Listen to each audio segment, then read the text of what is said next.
Intermittent fasting is more of an eating pattern than a strict eating plan. There's no approved or unapproved food list, no specific calorie recommendations, and no macronutrient targets. You take the intermittent fasting pattern and apply it to any diet plan you prefer. Whether it's paleo, keto, Atkins, vegan, vegetarian, carb cycling, or an old school bodybuilding split like 40-40-20. The beauty of intermittent fasting is making these eating plans fit into your lifestyle in a convenient way. This might sound a bit confusing, but by the end of this video, you'll know exactly which eating plan and pattern is best for you. Intermittent fasting offers numerous benefits such as improved insulin sensitivity for fat loss, increased muscle-building human growth hormone, enhanced cell repair through autophagy, increased productivity, mental clarity, and of course, weight loss. All intermittent fasting protocols have one thing in common: a fasting period where you don't eat and an eating window. But how do you choose the right one for you? Consider your lifestyle and readiness. If you're new to fasting, start with something like the 16-8 method. Now, if you like this video, give it a thumbs up. Then consider sharing it with someone else who might also like the video. I'd really appreciate it.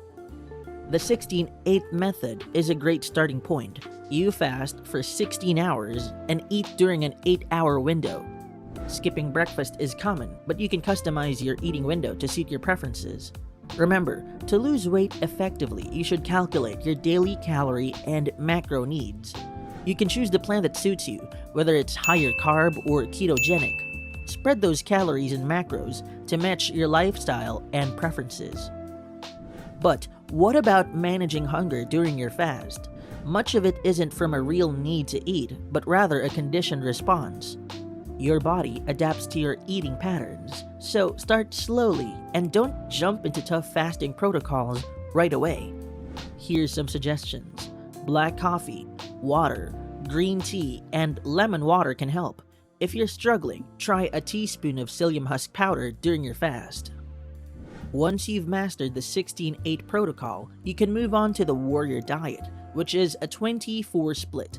Then there's OMAD, or 1 meal a day, with a 23-1 split. These are great for fat loss, but not ideal for building muscle due to calorie limitations. You might be concerned about muscle loss, but don't be. Fasting doesn't lead to muscle loss as long as it's not an extended fast. Your body is well equipped to handle fasting for a few days without negative effects on muscle. Two more fasting protocols to consider are alternate day fasting and the 5-2 diet, both involving 24 hours without food.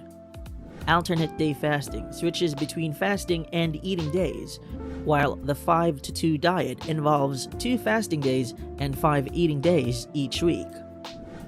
And for those wondering about exercise, the best time to work out is when it suits your schedule and energy levels. Some studies suggest that fasted workouts can help with fat burning, but the difference isn't massive.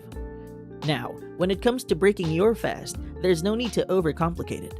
Just start with a meal high in protein and vegetables to prevent overeating. Therefore, intermittent fasting offers a world of options for you to choose from. Don't be afraid to experiment and find what works best for your unique lifestyle and goals. Now, in your weight loss journey, one of the biggest problems you'll run into is keeping your body, which you work so hard to get. So, click on the screen. I'm going to walk you through 3 tips to get lean fast and stay forever lean.